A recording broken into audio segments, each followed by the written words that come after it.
Pour ce temps et l'éternité, je sais qu'il vit. Parce qu'il vit, je n'ai rien à craindre. Mes lendemains sont assurés entre ses mains. Il tient ma vie pour ce temps et l'éternité. Je sais qu'il vit pour ce temps et l'éternité. Je sais qu'il vit. Amen.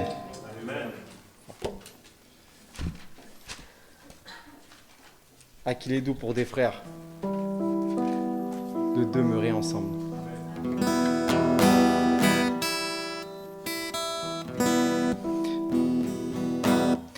À qu'il est doux pour des frères de demeurer ensemble. À qu'il est doux pour des frères de demeurer ensemble. À qu'il est doux de demeurer ensemble. À qu'il est doux de demeurer ensemble. Dans l'unité, la prière, dans l'esprit qui rassemble. Dans l'unité, la prière, dans l'esprit qui rassemble. Ah, qu'il est doux de demeurer ensemble. Ah, qu'il est doux de demeurer ensemble. Ah, qu'il est doux pour les frères de demeurer ensemble. Ah, qu'il est doux pour les frères de demeurer ensemble. Ah, qu'il est doux de demeurer ensemble. Ah, qu'il est doux de demeurer ensemble. Dans l'unité, la prière, dans l'esprit qui rassemble. Dans l'unité, la prière, dans l'esprit qui rassemble. Ah, qu'il est doux de demeurer ensemble. Ah, qu'il est doux de demeurer ensemble.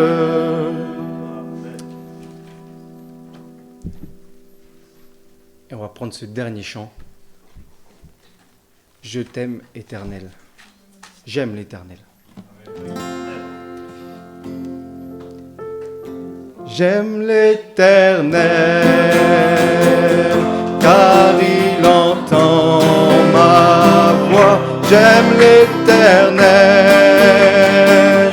car il est plein de compassion. Et moi j'élèverai en son nom la coupe de délivrance dans la présence de ses enfants. J'aime l'Éternel, j'aime l'Éternel, j'aime l'Éternel, j'aime l'Éternel.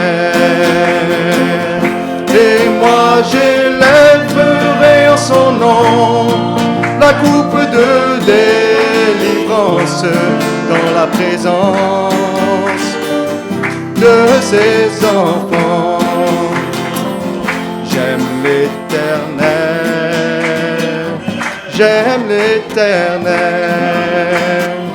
j'aime l'Éternel, j'aime l'Éternel.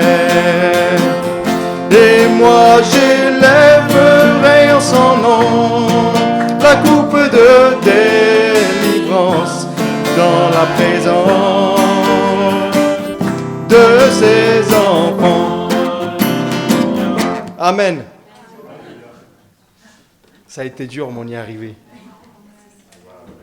Voilà, maintenant que Dieu vous bénisse. Amen. Et bénisse notre pasteur. Voilà, merci Seigneur. On y est arrivé. Dieu est bon.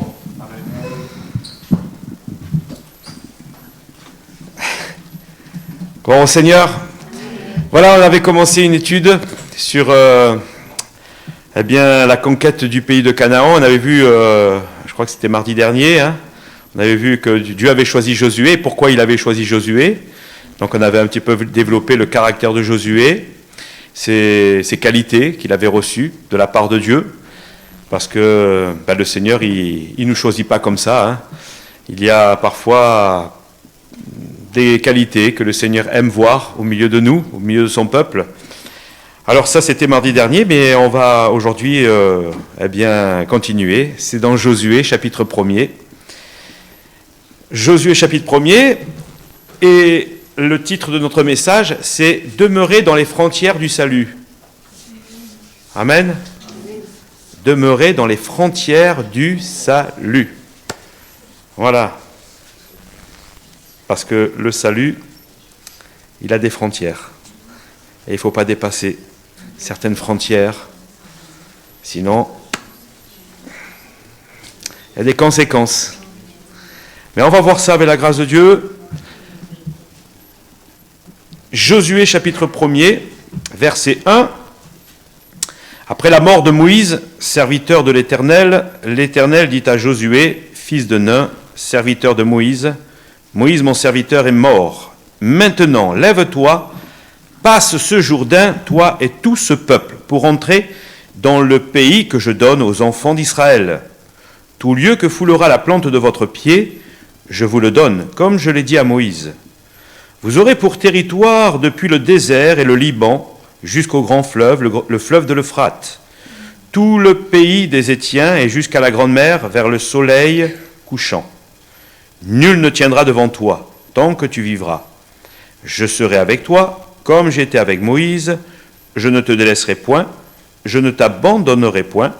Fortifie-toi et prends courage, car c'est toi qui mettras ce peuple en possession du pays que j'ai juré à leur père de leur donner. Fortifie-toi seulement, et bon courage en agissant fidèlement selon toute la loi que Moïse, mon serviteur, t'a prescrite. Ne t'en détourne ni à droite, ni à gauche, afin de réussir dans tout ce que tu entreprendras. Que ce livre de la loi ne s'éloigne point de ta bouche, médite-le jour et nuit, pour agir fidèlement selon tout ce qui est écrit, car c'est alors que tu auras du succès dans tes entreprises, c'est alors que tu réussiras. Ne t'ai-je pas donné cet ordre? Fortifie-toi et prends courage. Ne t'effraie point, ne t'épouvante point, car l'Éternel ton Dieu est avec toi dans tout ce que tu entreprendras. Amen. Seigneur, merci encore pour cette soirée où tu nous permets, Seigneur, de nous retrouver pour entendre ta parole, Seigneur, pour nous faire du bien en ta présence.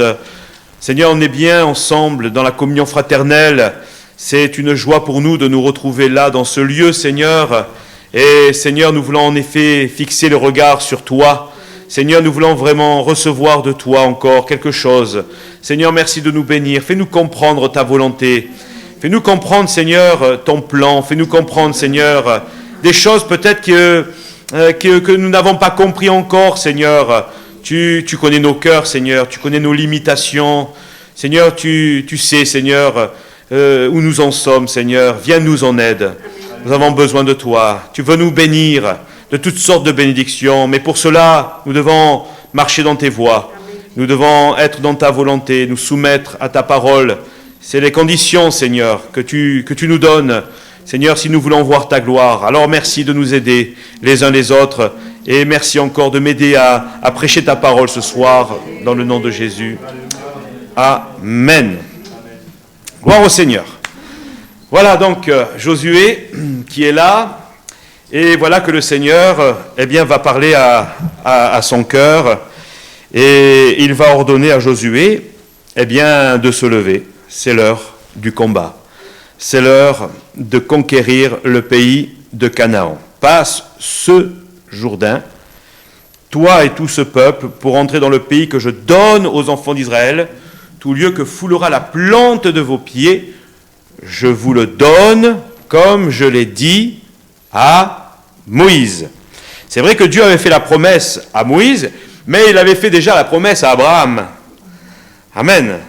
Et c'est vrai qu'il leur avait fait cette promesse de leur donner ce beau pays où coule le lait et le miel.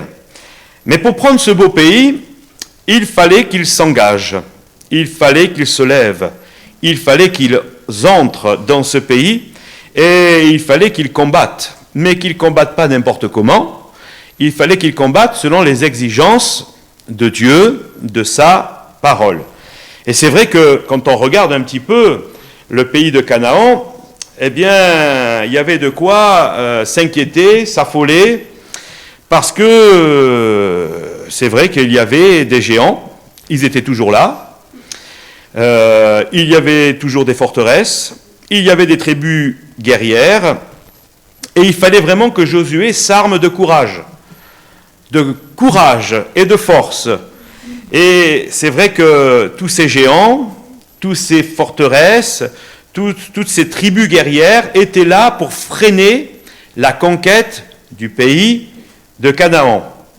Alors, pour faire le parallèle vite fait, le Seigneur Jésus, sur la croix, a conquis par sa mort à la croix pour nous ouvrir le ciel. Amen. Et le ciel, ce n'est pas simplement les nuages qui sont au-dessus de notre tête, ou les étoiles la nuit, mais le ciel, c'est le ciel de gloire, c'est le royaume des cieux. Et c'est de là que coule toute bénédiction dont nous avons besoin. Amen. Le pays où coule le lait et le miel, c'est le ciel de gloire où coulent les bénédictions spirituelles dont nous avons tous besoin. En Jésus-Christ, nous avons le pardon des péchés. Amen. Pour celui qui par la foi a saisi le pardon des péchés, c'est déjà une belle victoire. Amen. Et puis, la délivrance sur les ténèbres, la joie du salut, la vie de résurrection, la vie de sainteté. Le Seigneur veut nous accorder des guérisons. Amen. Ça fait partie aussi de ces bénédictions innombrables que le Seigneur veut déverser sur nos vies. La parole de Dieu nous dit dans Éphésiens chapitre 3 et au verset 1, il aurait fallu tout lire, mais vous le lirez chez vous, il nous dit au chapitre 1 et au verset 3, chapitre 1, verset 3, « Béni soit Dieu, le Père de notre Seigneur Jésus-Christ, qui nous a bénis de toutes sortes de bénédictions dans les lieux célestes en Jésus-Christ. » Amen. De toutes sortes de bénédictions. Voilà. Les bénédictions sont là. Toutes sortes de bénédictions dont nous avons besoin. Qui ce soit n'a pas besoin d'être béni. Qui peut dire, non, non, moi, ma vie me convient, je suis bien comme je suis, finalement, ça va. Non, je ne pense pas. Je crois que nous avons tous besoin de bénédiction, d'exaucement, amen, de guérison, de délivrance encore, de victoire à obtenir dans notre vie, n'est-ce pas? Eh oui, parce que si quelqu'un me dit non, moi non, c'est que soit il est déjà en train de régner avec le Seigneur, et là, que Dieu te bénisse, mais ce n'est pas le cas, c'est pas le cas. Alors, attention maintenant, on arrive là vers quelque chose de difficile, et c'est ça qu'il faut que nous comprenions. Toutes ces bénédictions que Christ nous a accordées, que Christ nous a données, exactement la même chose. Je vous donne ce pays. Dieu dit, je vous le donne ce pays. D'accord? Oui. Gloire à Dieu. Josué, le pays, le Seigneur te le donne. Mais vas-y. Les bénédictions. Le Seigneur, il dit, je te les donne. Eh oui, je te les donne. Eh oui, je te les donne, mais il va falloir combattre pour les obtenir. Il va falloir combattre le bon combat de la foi. Donc ce n'est pas n'importe quel combat. D'accord? C'est le combat de la foi. Le combat qui se base sur ce que le Seigneur nous dit dans sa parole. Et pas sur tes raisonnements, pas sur ce que tu penses, etc., etc. Il va falloir te soumettre et me soumettre à la volonté de Dieu, pas à la mienne. Il va falloir que tu t'armes et que je m'arme de persévérance. Et puis que je me conforme aussi à sa volonté et à sa parole. Pourquoi je dis ça?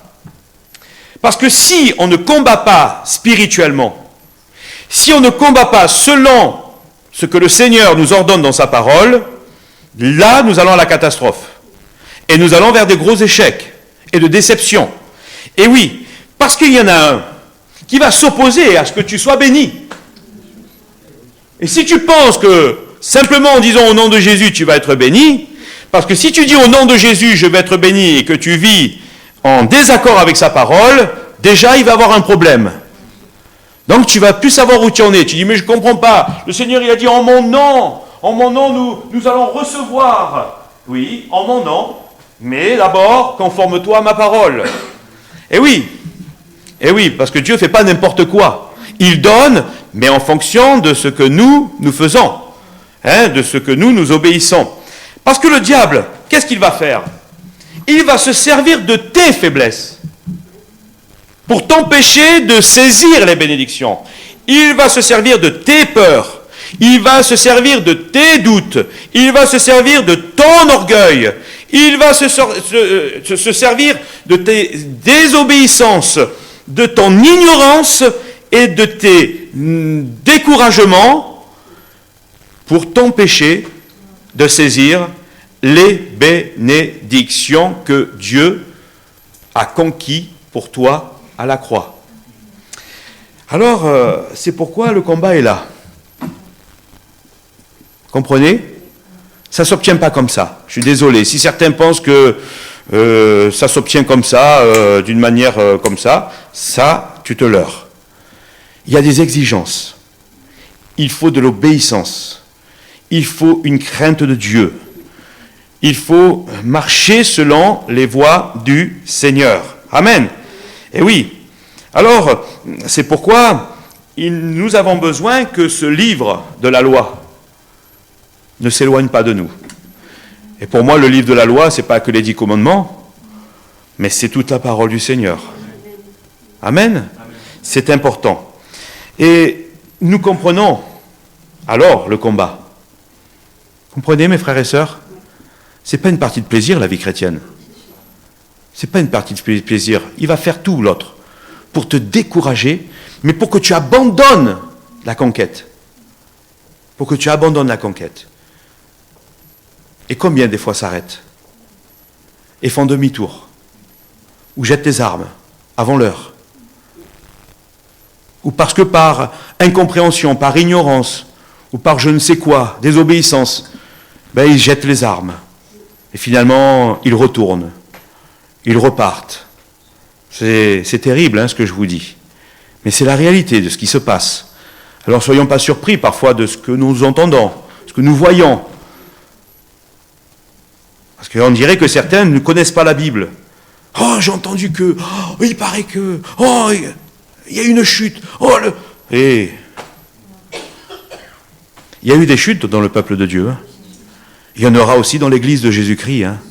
C'est comme ça. C'est comme ça. C'est pourquoi nous avons besoin d'entendre la voix du Seigneur. Nous avons besoin de l'entendre, la voix du Seigneur. Tu as besoin, mon frère, de l'entendre, cette voix du Seigneur, chaque jour. Cette voix du Seigneur qui va te dire, je suis avec toi. Prends courage.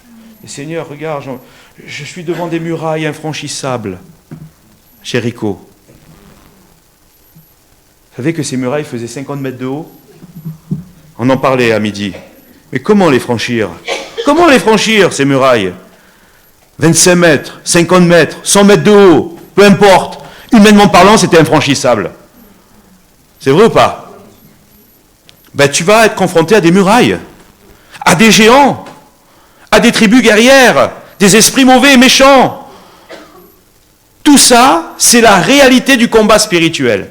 Si on ne prend pas conscience de ces choses, alors on va être des frustrés toute notre vie. Des déçus de la vie chrétienne, des déçus de l'Église. Et finalement, on ne pourra pas aller plus loin. Comprenez? va falloir que le Seigneur nous arme, nous revêt de toutes ces armes spirituelles. Parce que pour faire écrouler une forteresse spirituelle, il faut des armes spirituelles. Il ne faut pas une logique humaine. Il ne faut pas une psychologie humaine.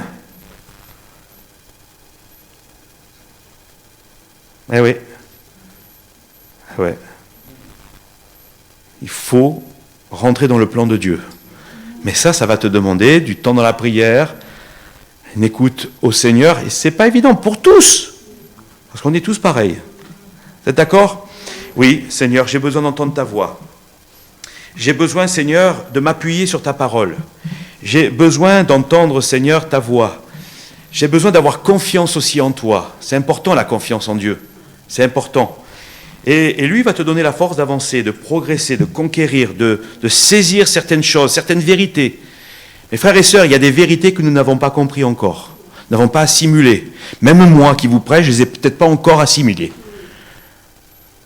Eh oui.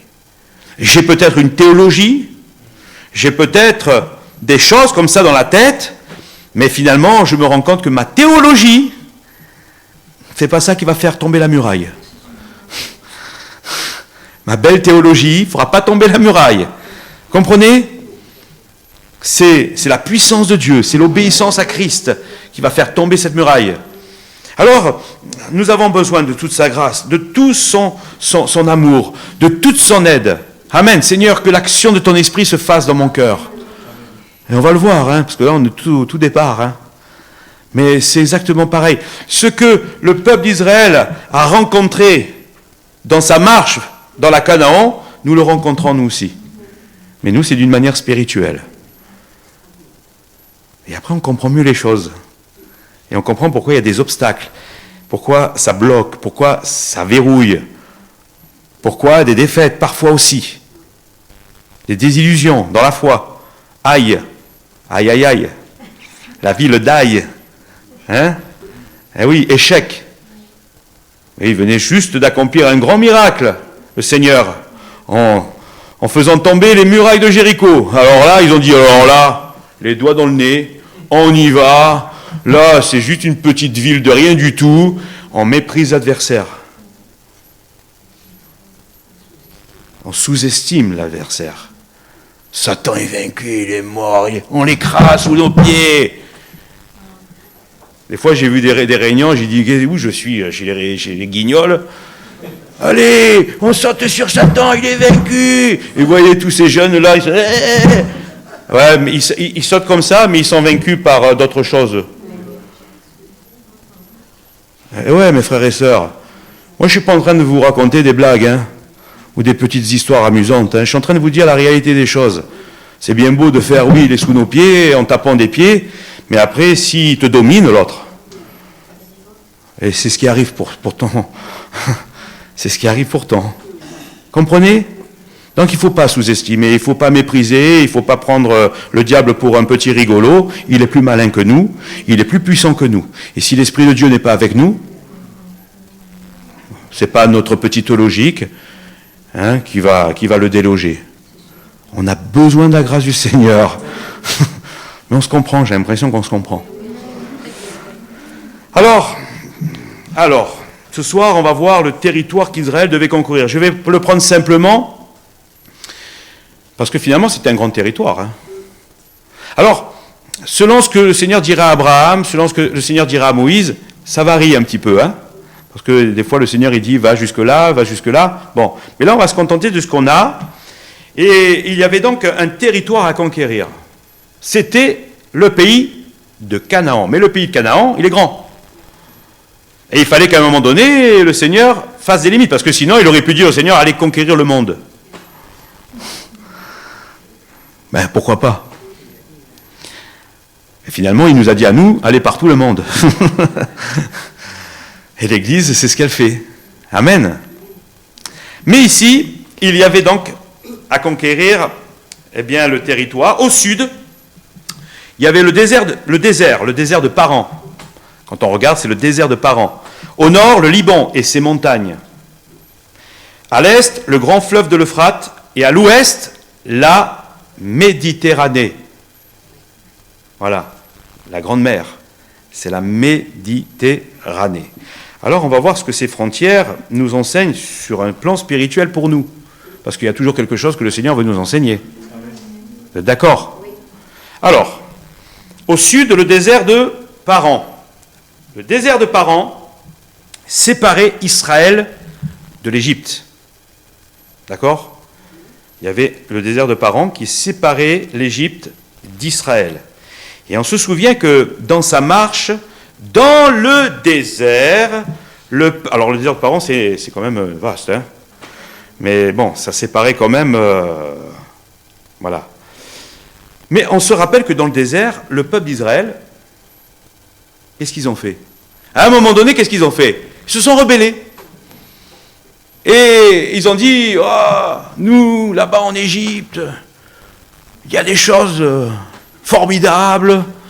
Alors ils avaient complètement oublié les coups de bâton, parce que des fois le chrétien, il oublie dans quel état il était dans le monde. Parfois il oublie, tout d'un coup il est amnésique.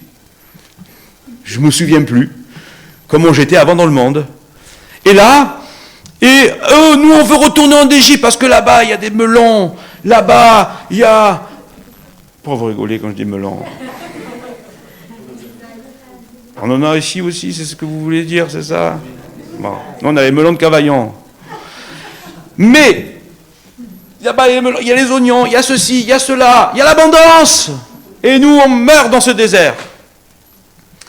Ouais, mais les conséquences ont été catastrophiques, puisque une génération tout entière, vous le savez, a péri dans le désert. Alors pour nous chrétiens, l'Égypte, c'est quoi? C'est les séductions du péché qui se trouvent toujours dans le monde. Parce que les séductions sont toujours là. Hein, mes frères et sœurs? Et nous devons faire attention de ne pas nous laisser à nouveau attirer par tous les plaisirs que le monde nous offre. Parce qu'il y en a des choses dans ce monde. Puis finalement, la vie chrétienne, si on s'en lasse, si on n'est pas renouvelé, mais qu'est-ce qui se passe? On commence à se lasser de la vie chrétienne, je m'ennuie, dans le monde quand même, c'est plus attrayant quand même. Hein. On peut s'éclater, on peut faire la fiesta, puis finalement, il n'y a pas de loi, il n'y a pas de... on fait un peu ce qu'on veut.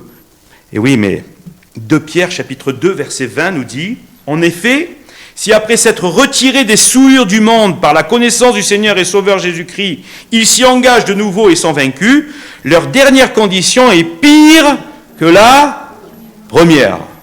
Voilà. Voilà ce qui attend le chrétien qui veut franchir la frontière. Le désir de franchir la frontière. Ouais, mais Seigneur, oui, je t'aime, hein, mais j'aime bien le monde aussi. Puis finalement, il y a un combat qui commence à s'installer à nous. Puis il y a tout d'un coup, vous savez, il y a un désir de... Oh, finalement, c'est pas si grave que ça. Hein. Une petite escapade dans le monde. Et pourtant, le Seigneur, il le dit, hein, il y a des conséquences. Un chrétien qui quitte le Seigneur, qui quitte l'Église, parce que quitter le Seigneur, c'est quitter l'Église, hein, comprenez? Eh bien, éprouvera ce qu'un homme éprouve lorsqu'il se perd dans un désert. Une sorte de dessèchement viendra s'installer dans son cœur et il sera tourmenté sur un plan moral parce qu'il aura perdu la présence de Dieu. Et ouais, quand tu perds la présence de Dieu, t'es pas bien. T'es desséché, t'es tourmenté, t'es pas tranquille. Et c'est pourquoi il faut pas quitter l'Église. Il faut demeurer dans le Seigneur, dans sa parole. Voilà les frontières. Ça, c'est de bonnes frontières. Et le Seigneur, il dit, celui qui demeure en moi, moi je demeure en lui. C'est vrai, quoi. Alors attention, mon frère, ma soeur, il y aura des combats. Hein. Moi, je dis pas que c'est facile. Hein. Moi, je suis pas en train de dire c'est facile. Non. Il y aura des moments comme ça où l'ennemi va te tenter, va vouloir t'attirer, va vouloir te séduire. Mais à toi de dire stop. Je ne passe pas la frontière, moi. Moi, j'ai pas envie de me retrouver desséché. Et si quelqu'un ici dans ce lieu a connu cela, est parti à un moment donné dans le monde, parce que tout d'un coup il pensait que c'était mieux que l'Église, que c'était mieux ce que Jésus lui donnait, et qui tout d'un coup s'est retrouvé desséché, eh bien il y a encore une possibilité de grâce, c'est qu'il se repente et qu'il revienne vite vers le Seigneur. Amen. Parce que le Seigneur est prêt alors à recevoir cet homme, à le remplir de son esprit, à l'inonder de sa vie, à le restaurer. Puis finalement, ça lui servira de leçon pour toute sa vie. Il dira, oh là là, Seigneur, garde-moi. Hein. Garde-moi de ce monde. Il est pervers, il est corrompu, mais garde-moi de ce monde. Amen. Ça, c'est une des frontières à ne pas dépasser. Après, au nord, il y a le Liban. Le Liban. Alors, au Liban, vous savez, moi j'ai un ami, hein, Robert Zakia. On le recevra l'année prochaine. Amen. Et il y a cette chaîne montagneuse. Et vous savez, la Bible parle du Liban. Mais elle parle du Liban comme étant une nation orgueilleuse. Et le Seigneur dira souvent à cette nation, je briserai l'orgueil du Liban. Je briserai l'orgueil du Liban. Ça se retrouve souvent dans les Écritures. Alors, la frontière qui délimitait Israël du Liban était constituée de montagnes, dont le mont Hermon, qui s'élève à plus de 2800 mètres. C'est énorme, hein? C'est une des plus grandes montagnes du Proche-Orient, hein, le mont Hermon. Hein. Alors, pour nous chrétiens, le Liban et sa haute montagne symbolisent l'orgueil de ce monde. L'orgueil de ce monde. Et Dieu a en horreur celui qui s'élève, celui qui se vante, celui qui se glorifie, celui qui veut être au-dessus de tout le monde. Ça, il n'aime pas, le Seigneur. Il n'aime pas. Dans Luc chapitre 16, verset 15, voilà ce qu'il est écrit, « Car ce qui est élevé parmi les hommes est en abomination devant Dieu. » Car ce qui est élevé. Eh ouais. Aujourd'hui, on construit des tours. À celui qui fera la plus grande tour. Et dans certains pays, hein, il y en a qui en ont construit de belles, hein, de grandes. Ouais. Que Dieu les bénisse. Ça, c'est pour montrer leur puissance, à force. Puis il y a 2 avions qui arrivent, et puis il n'y a plus rien. Tout est brisé. Tout est anéanti en quelques secondes, en quelques minutes, en quelques heures. Tout est anéanti. Mais ça nous parle. Parce que quelque part, nous, les Occidentaux, quand on a vu ça, on a été shocking.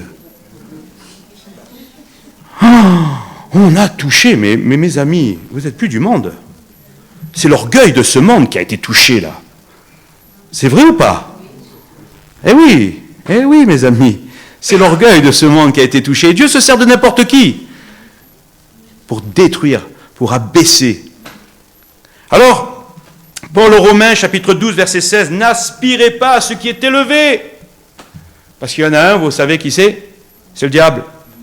Mais lui, il s'est laissé aspirer par ce qui est élevé.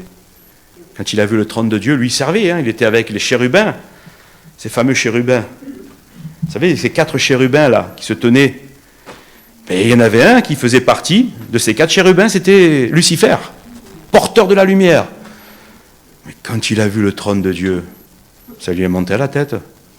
Il a dit, mais moi, il ne me faut pas grand-chose.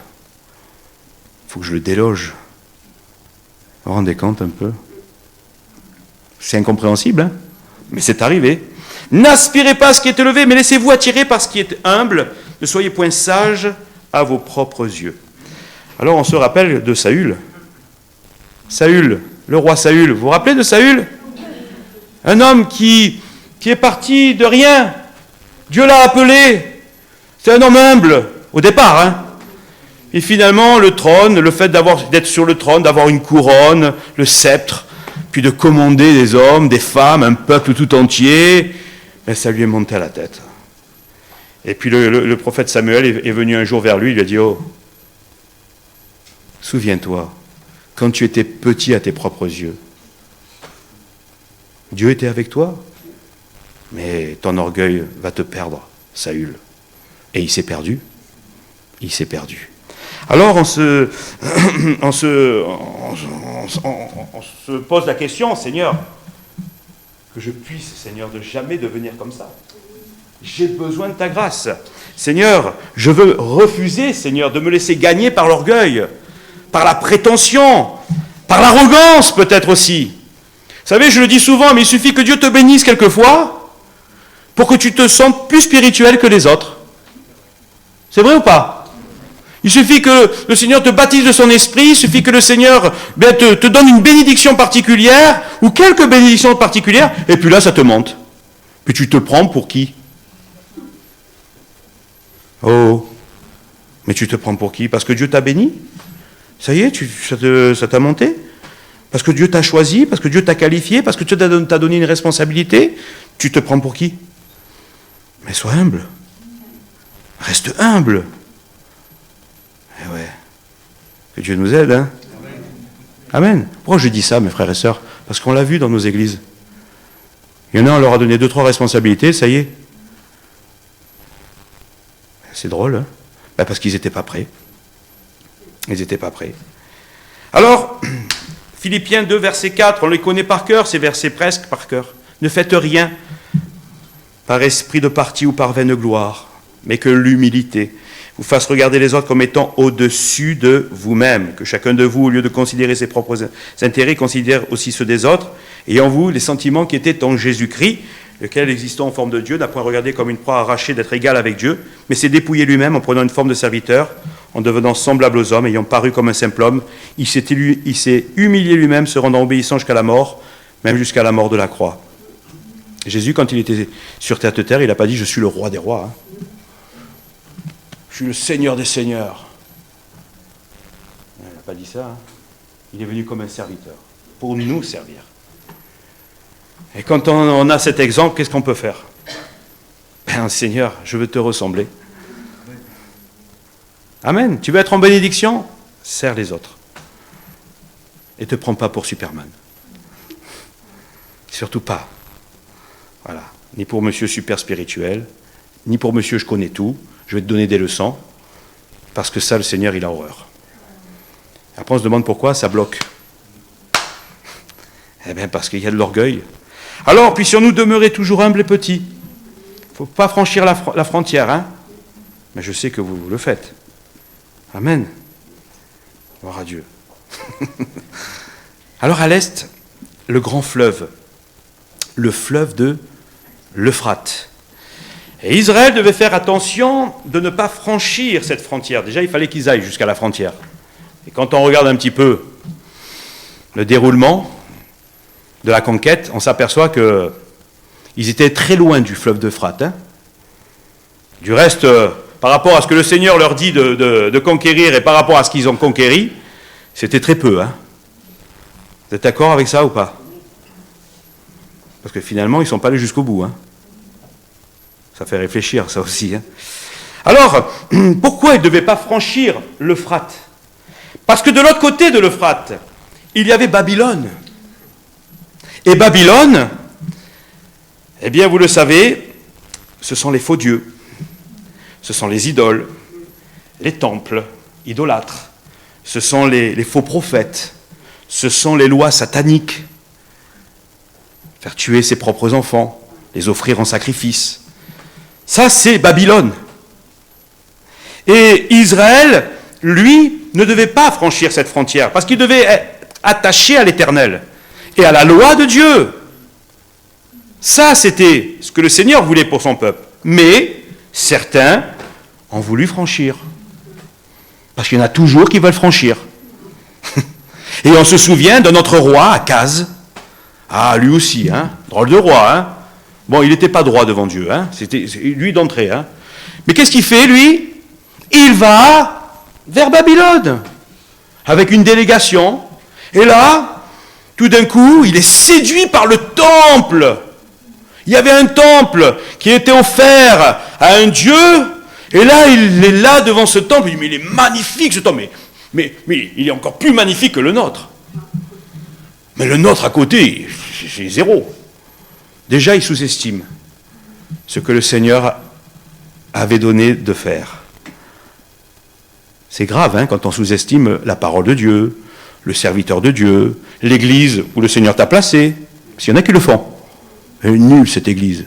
C'est bidon. Je chantre. Oh, ce soir en plus. Il est où? Je suis en train de la... Ouais, c'est ça l'église. Ouais. Et lui, il est en train de sous-estimer ce que le Seigneur avait ordonné.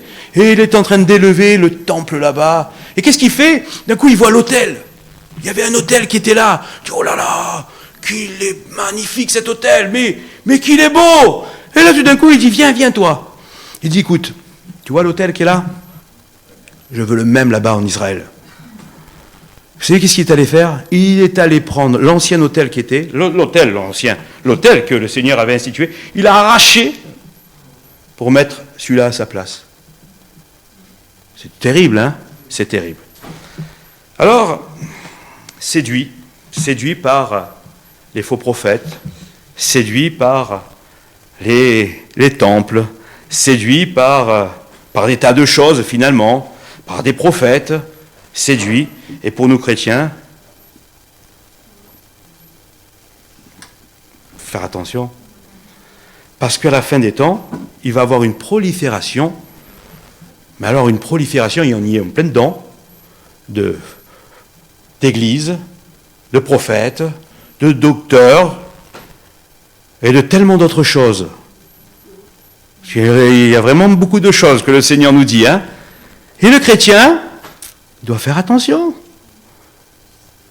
Faire attention. Qu'est-ce qu'il y a? Ça te plaît pas l'église? C'est nul.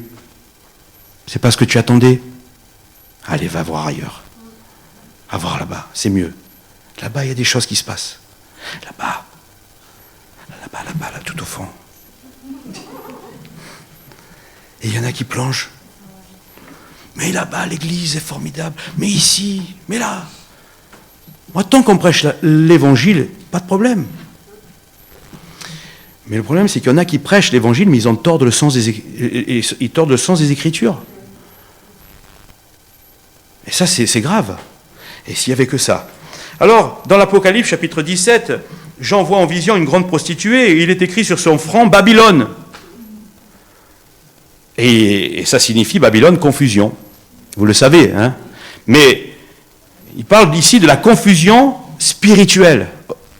Et c'est ce qui se passe. C'est ce qui se passe aujourd'hui.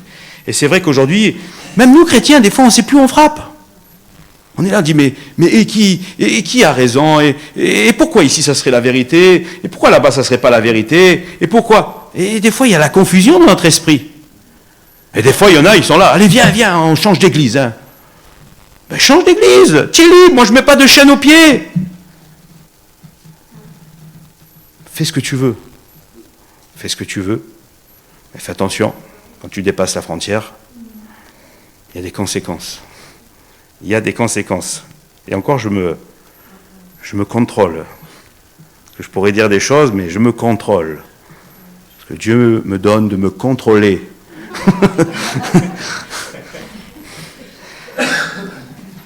Hébreux chapitre 2, verset 1. C'est pourquoi nous devons d'autant plus nous attacher aux choses que nous avons entendues, de peur que nous ne soyons emportés loin d'elles.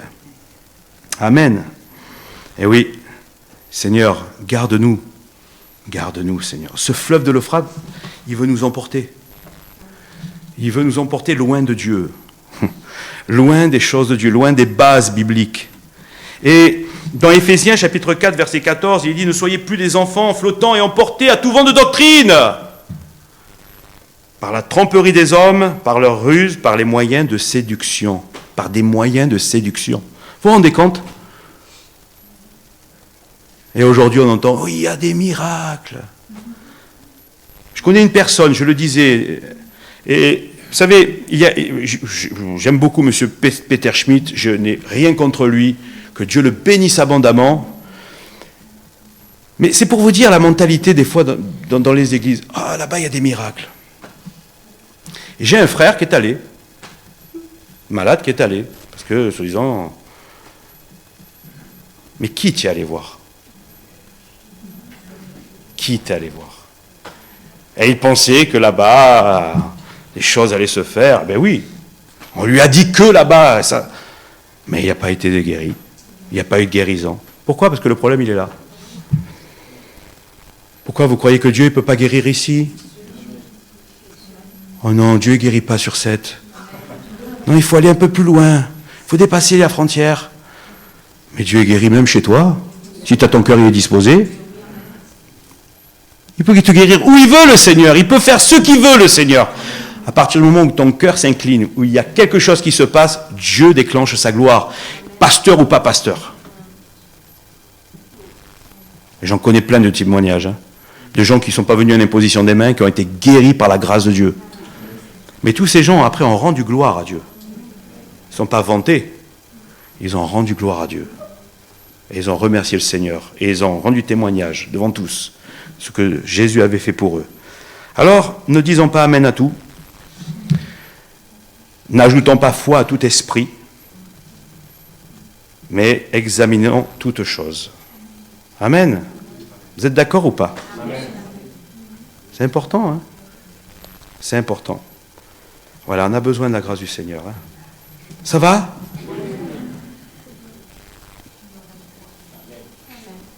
Amen. Mais je dis amen. Hein? C'est important tout ça. C'est pas que je veux garder mes brebis pour moi, hein?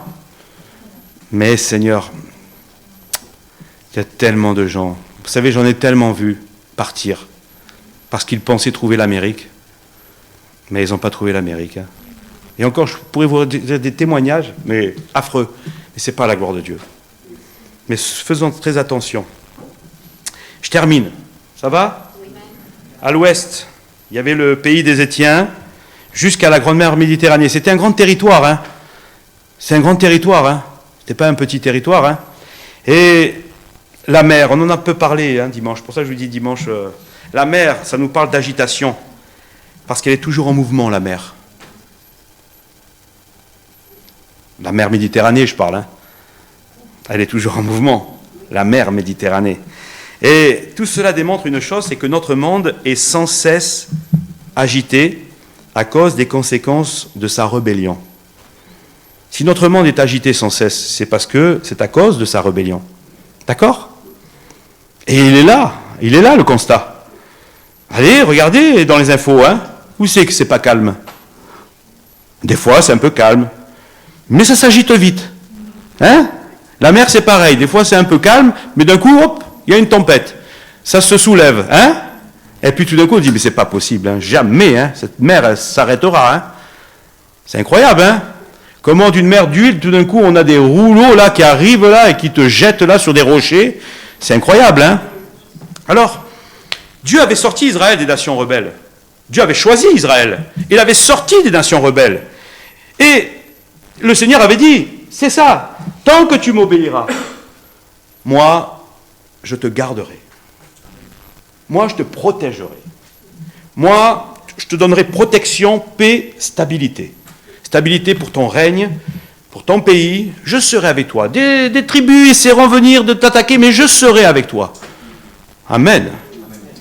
Et il y a le psaume 46, il est formidable, parce qu'il résume un peu tout ça.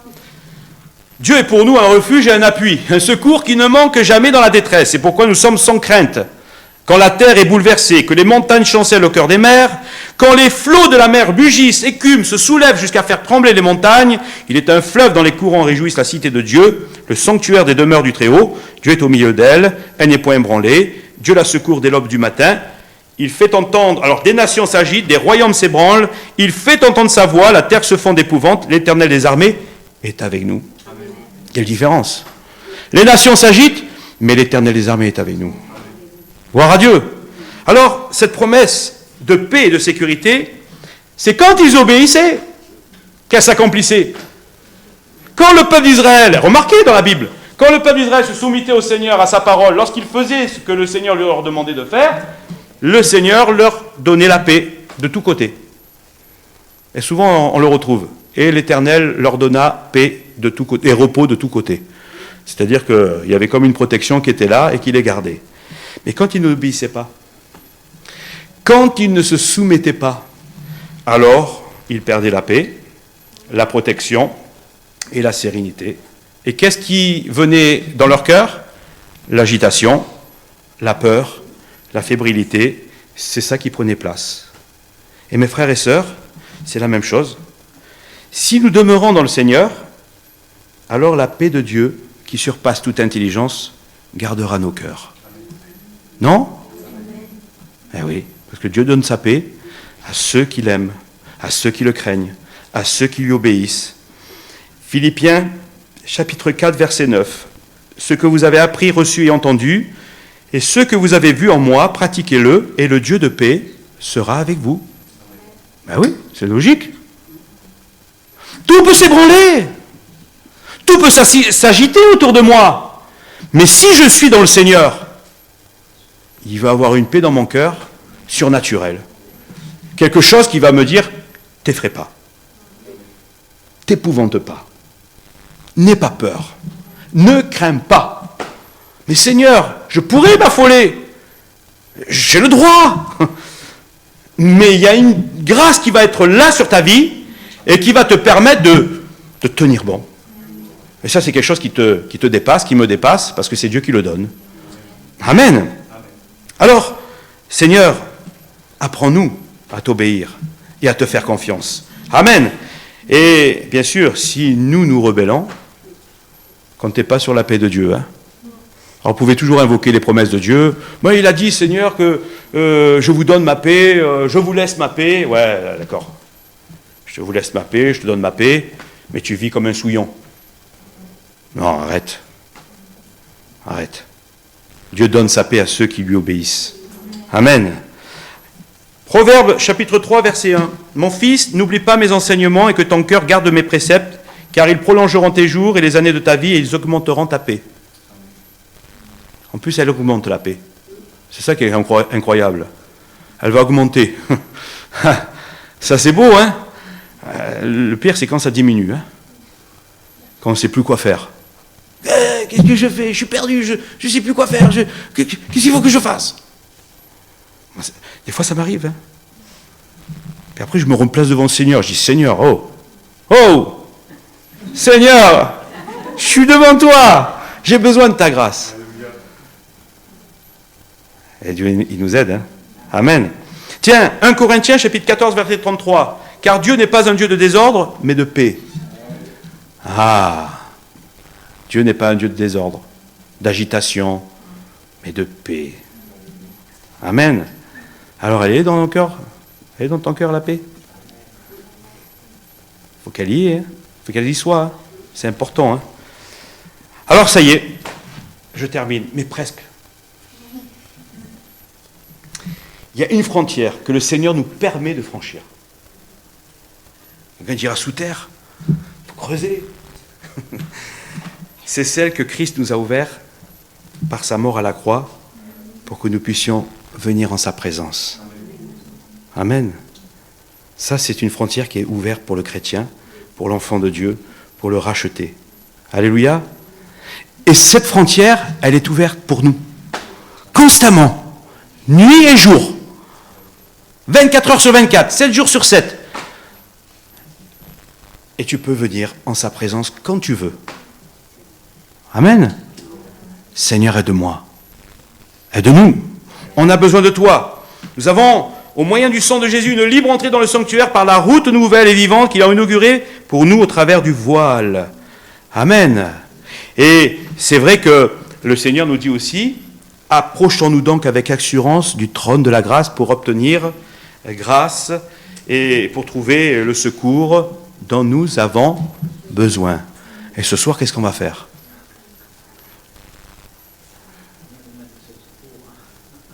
Vous n'avez pas envie de sortir de la frontière, là? Mais de celle que le Seigneur vous propose. Pas des autres, hein? Mais j'ai envie, Seigneur, que mon âme s'élève vers toi. Il y a un vieux cantique qu'on chantait, c'était « Le cri de mon âme s'élève vers toi, et elle te réclame, Jésus, pour mon roi. » Amen. C'est Seigneur, oh mon Dieu, je veux élever mon âme vers toi. Seigneur, merci parce qu'il n'y a plus de frontières. Tu nous as ouvert le chemin, alléluia. Il n'y a plus de gardes qui sont là et qui protègent les chérubins, vous savez, qui protégeaient la présence de Dieu. Eh bien, pour nous qui sommes chrétiens, rachetés par le sang de l'agneau, quand on passe devant... Ils sont toujours là, les chérubins. Hein, ils sont toujours là. Hein, mais pour celui qui est lavé par le sang de l'agneau, il passe.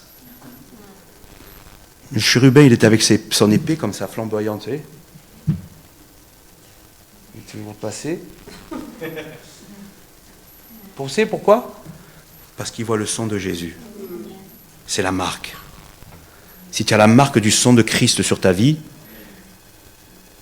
tu as le droit de passage. Mais quel privilège! Quelle grâce que de pouvoir ce soir, quand je réalise bien sûr, si je ne réalise pas, je vais rester sur ma chaise, hein, et je vais m'ennuyer en plus. Mais quand je réalise, mais Seigneur, mon âme est dans la joie. Je suis heureux, Seigneur. Je ne suis pas devant un mur, je suis devant toi ce soir. Seigneur, inonde-moi de ta présence, remplis-moi de ta présence. Seigneur, j'ai besoin d'être restauré, j'ai besoin d'être rempli ce soir. C'est toi, Seigneur, c'est toi mon berger, c'est toi ma protection, c'est toi mon tout, Seigneur. Tout, je l'ai en toi, Seigneur. Alors je m'approche de toi, puisque tu me donnes l'autorisation. Me voici. Et c'est terrible pour un chrétien qui est lavé par le sang de l'agneau de ne pas saisir cette bénédiction et de se priver de la présence de Dieu. C'est terrible. C'est dommage. Parce que les craintes, parce que la culpabilité, parce que ceci, parce que cela, mais règle tout entre les mains de Dieu. Règle tout. Humilie-toi. On en parlait, je ne vais pas tout redire, on en parlait dimanche. Humilie-nous devant le Seigneur. Et une fois que tu t'es humilié, approche de lui. Seigneur, il l'aime quand on s'approche de lui. C'est comme ça. Moi, ça me confond, mais lui, il veut les choses comme ça.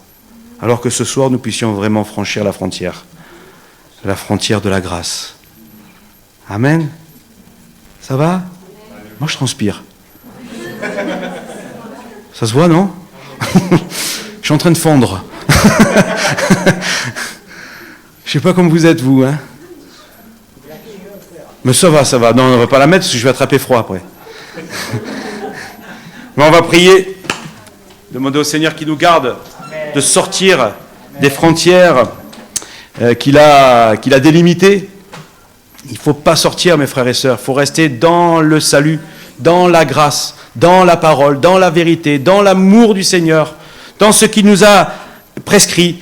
Et si un jour je venais à dire peut-être des sottises plus grosses que ma tête, eh bien à ce moment-là, tu pourras dire « Oh, moi je ne suis pas d'accord. Hein. C'est pas écrit, c'est pas dans la Bible, ça n'a rien à voir avec ce qu'on m'a enseigné. » Alors à ce moment-là, il n'y a pas de problème. Hein. Mais tant que la parole de Dieu est annoncée avec vérité, il faut rester dans ce que le Seigneur nous donne. Amen. Alléluia. Allez, on va chanter un cantique. Vous voulez qu'on chante un cantique? Oui.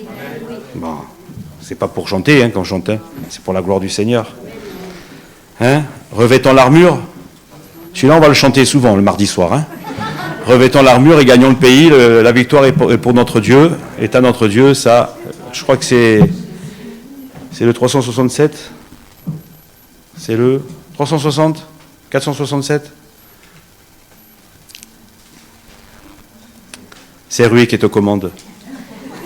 Nous n'avons rien à craindre. Compte sur toi, Rui. T'as mis la pile dans le